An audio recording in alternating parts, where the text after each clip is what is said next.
안녕하세요. 아산소리 언어발달 클리닉의 소영기입니다. 오늘은 어린이 난독증을 얼마나 일찍 진단하고 개입할 수 있을지에 대해서 이야기를 드리겠습니다.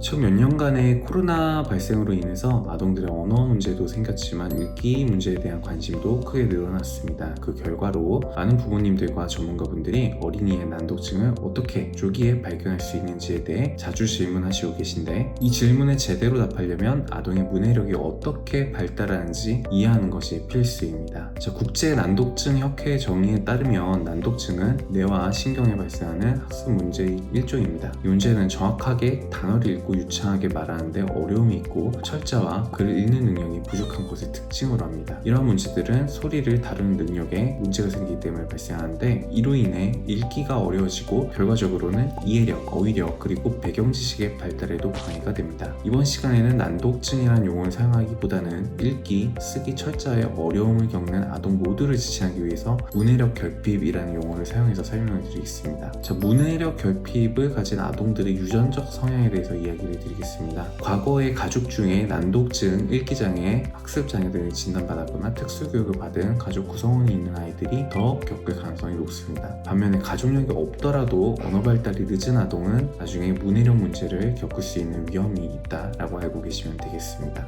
다음은 언어 발달의 단계입니다. 아이들의 언어 발달은 여러 단계로 나눠지는데, 첫 번째로는 탐구입니다. 초기 단계에서 아동들이 주변 환경을 탐구하며 언어 발달을 시작합니다. 두 번째는 놀이입니다. 놀이를 통해 발달이 계속해서 이루어지고, 그 다음은 단어나 구문, 문장 등을 이해하면서 점차적으로 다음 단계의 언어를 이해하게 되고요. 그리고 표현 언어입니다. 단어와 문장을 사용해서 대화를 하고 이야기를 만들어내고, 실제로 이런 것들을 사용해서 활용적으로 아이들과 의사소통하고 사회적 상호 능력이 발전되는 과정까지 언어가 발전하게 됩니다. 그리고 더 나아가서 읽기, 단어 문장을 읽고 더 긴 글을 이해하는 능력, 그리고 맞춤법, 그리고 쓰기, 단어 문장을 이용해서 글 쓰고 이야기를 구성하는 능력까지 이어집니다. 이러한 발달 과정에서 말하기와 듣기 어려움이 있으면 나중에 읽기, 쓰기, 철자 등에서도 문제가 발생할 위험이 매우 큽니다. 따라서 언어 발달이 지연된 아동들은 이러한 문제로 이어질 위험성이 크기 때문에 조기 발견하고 적절하게 개입하는 것이 중요합니다. 그렇다면 조기 평가가 반드시 필요할 텐데, 언어 문제가 진단된 아동들에게서는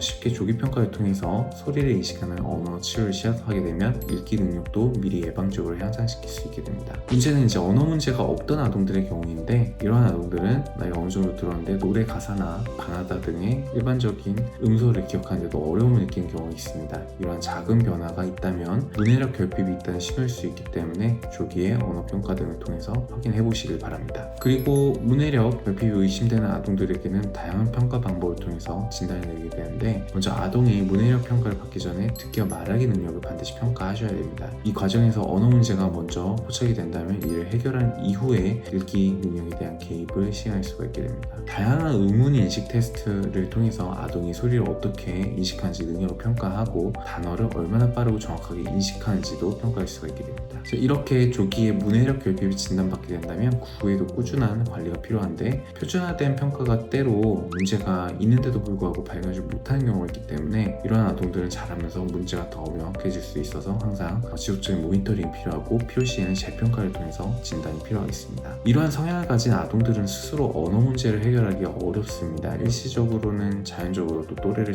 따라잡는 것으로 보이지만 대부분 성장하면서 좀 정체기가 뒤따르게 되기 때문에 어려움을 겪는 경우가 많습니다. 따라서 조기의 문제를 발견하고 적절한 언어 치료를 통해서 지원을 제공하는 것이 매우 중요하다고 볼 수가 있겠습니다. 그리고 문해력 결핍이 있는 아동들을 위한 평가 및 개입 방법입니다. 이런 것들이 의심되는 아동들에게는 다양한 조기 평가와 개입 통해서 해결을 해줘야 되는데, 소리 인식 능력과 소리의 구분, 그리고 의문 인식 등을 평가하게 됩니다. 의문을 인식하는 테스트에서 운율과 소리 나누기, 소리 섞기 등을 평가하며 아동이 얼마나 쉽게 소리와 단어를 다룰 수 있는지도 살펴봅니다. 문장을 음절과 음소로 나누는 능력과 복합 단어에서 소리와 음소를 조작하는 능력들도 평가를 하게 됩니다. 좀 더 나이가 들면 단어를 구분하고 음소를 분할하고 아동의 단어 유창성을 측정해서 아동이 얼마나 빠르고 쉽게 단어를 찾아하는지도 살펴보게 됩니다. 그리고 좀 나이가 더 들게 되면 읽기 능력을 평가하게 되고, 조기에 쓰기 능력 테스트 등을 시행할 수 있어서 아동이 얼마나 잘 단어를 쓰고 문장을 만드는지를 평가합니다.